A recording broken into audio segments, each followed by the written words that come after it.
peuple. Michel Collomb, est-ce que vous pouvez nous expliquer ce que c'est que cette flottille qui est partie vers Gaza?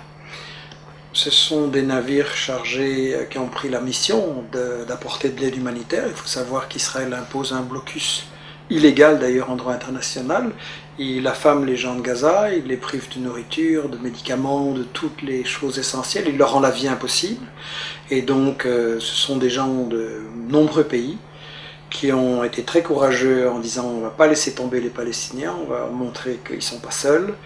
Ils savaient qu'il y avait un risque à ce point-là, personne n'aurait imaginé, mais ils savaient qu'il y avait un risque et moi je tiens à leur rendre hommage. On m'avait invité à y participer, je n'ai pas pu aller par manque de temps, je connais les gens qui étaient là et donc je tiens à leur rendre hommage parce qu'ils ont pris des risques pour aider les Palestiniens et je pense qu'on doit vraiment leur rendre hommage. Oui.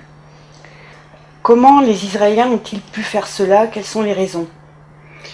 Je pense que, en fait, les Israéliens prétendent qu'ils sont une démocratie, mais en volant les terres, les maisons par la violence et en attaquant tous les voisins, ils appliquent en fait ce que Ziegler, dans une interview qu'il m'a accordée récemment, disait c'est le fascisme à l'extérieur. C'est-à-dire que l'Europe, elle a sa démocratie à l'intérieur, mais à l'extérieur, elle soutient des régimes qui appliquent le fascisme envers les populations des pays du Sud. Et il n'y a pas que les Palestiniens. Donc je pense que c'est une dictature coloniale. Il faut avoir le courage de le dire. En 2010, il reste une colonie, c'est la dernière. Israël se maintient par la brutalité, c'est une dictature. Et est-ce que les Israéliens se moquent de l'opinion publique? En fait, non, ils y sont très sensibles. Ils ont peur de perdre leur image d'État démocratique, recherchant la paix, blablabla, et ils y sont sensibles. Le problème, c'est que l'opinion publique ne s'exprime pas assez. En fait, il y a de plus en plus de gens qui se rendent compte qu'Israël ment, qu'il ne recherche pas la paix, qu'il cherche des excuses hypocrites, mais cette opinion ne se fait pas encore assez sentir. Les dirigeants politiques maintiennent leur soutien à Israël. Il faut absolument amplifier l'information alternative. Il faut absolument aussi démolir les mythes de ce que j'appelle la propagande de guerre israélienne par laquelle ils se présentent, par exemple, toujours en victime.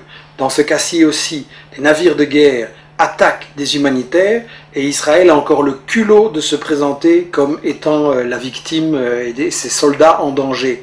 Là, c'est flagrant aujourd'hui. Mais en réalité, ils font ça tout le temps.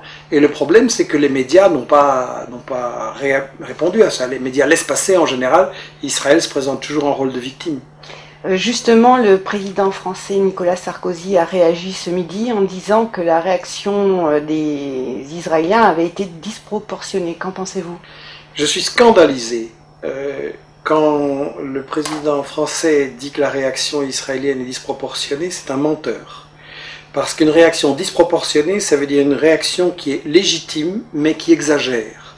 Et ça fait référence, à ce qu'on appelle en droit international la légitime défense. C'est-à-dire qu'un État qui est attaqué a le droit de se défendre, mais il doit répondre sans exagérer.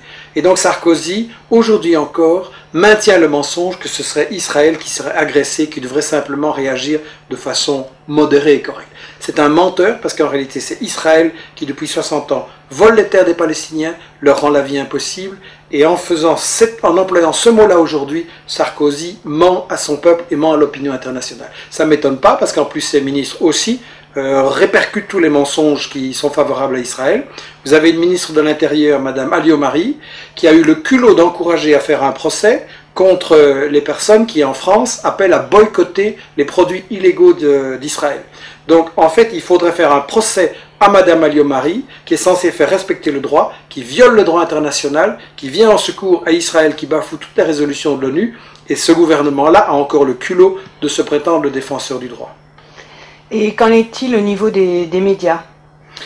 Je pense justement qu'on a un problème, et on le voyait aujourd'hui, moi j'étais scandalisé, on est là dans l'après-midi des événements, j'étais scandalisé en voyant les médias ce matin, à qui ils donnaient la parole au gouvernement israélien, qui reconduit ces mensonges, que c'était des gens dangereux, qui sont liés au terrorisme international, mais Je veux dire, c'est comme faire interviewer le violeur dans une affaire de faits divers, quoi. C'est ahurissant. Donner la parole aux victimes, donner la parole aux gens qui expliquent qu'Israël ment, donner la parole aux analystes qui vont vraiment éclairer les faits et pas aux gens qui ont commis ces crimes. Je suis scandalisé et pas étonné. C'est pour ça que j'ai écrit ce livre Israël, parlons-en, parce que si les médias faisaient leur boulot sur Israël, des sites et des gens comme moi ne devraient pas exister, on n'aurait pas de travail. Le problème, c'est que les médias ne font pas leur travail, ils justifient l'agression d'Israël. Et le problème, c'est que là, aujourd'hui, il y a de l'indignation, toute la semaine aussi, et puis ça va retomber. Et chaque fois qu'on va présenter dans les médias, on va dire Israël riposte à des agressions et fait des représailles, etc. Israël est l'agresseur.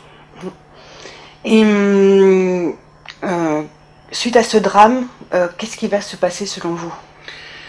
Les gens sont parfois inquiets en disant Israël a tous les moyens, il peut tout se permettre, il est dans l'impunité. Je pense au contraire que quand Israël commet ses actes, ça montre qu'il est en position de faiblesse. Vous savez, la CIA publie chaque année un rapport sur la situation au Moyen-Orient. D'habitude, il est très optimiste et l'année dernière, il était au contraire catastrophiste en disant dans 15 ou 20 ans, Israël n'existe plus.